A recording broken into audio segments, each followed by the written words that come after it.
Good afternoon मित्रांनो, हे पहा आहे ऊसाचं बियाणं. याला 1 2 आणि हे 3, हे 3 डोळ्याचं कांड आहे. असे 3 4 असे डोळ्याचे कांड केलेले आहेत. आणि हा ऊस आपण जिथं लागवड केलेली आहे आणि जिथे आपण तुटाळी लावतात, तर हे बघा तुम्हाला दाखवते मी. अशा पद्धतीने आपण लावणार आहे. मला दाखवते. पाणी सोडलेलं आहे जेणेकरून टिपरू दाबायला आपल्याला सोपं केलं पाहिजे.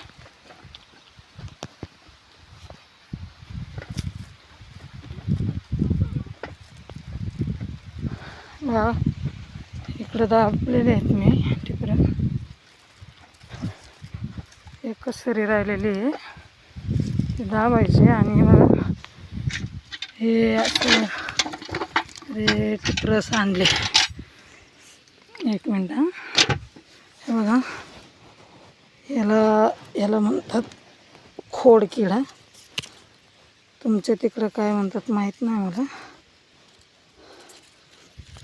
हे बघा, याच्यामध्ये एक आळी असते. याला हे बघा दिसली. ह्याच्या आतमध्ये आळी असते. ह्याच्याने काय होतं, कोंब हा आपल्या कोंबाची वाढ खुटते, किंवा मग वेळ पडली तर कोंबही जळून जातो. तर हे असं अंतर आहे. इथून तर हे बघा इथपर्यंत अंतर आहे. ह्या अंतरामध्ये आपल्याला हे असं टिपरं दाबायचे असतात. हे बघा, आपण मला दाखवते मी.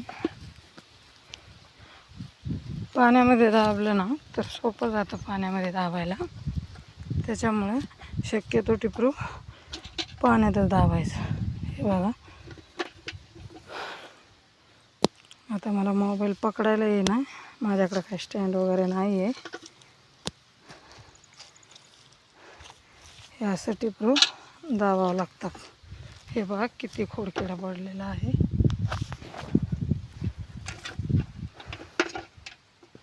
ह्याच्यावर जर काही उपाय असेल तुमच्याकडं तर सांगा, आम्ही तर करतो फवारणी. असेल तर सांगा. खूप त्रास होतो मित्रांनो, करावं तर लागतं. हे बघा, खूप ठिकाणी तुटाळा झालेला आहे.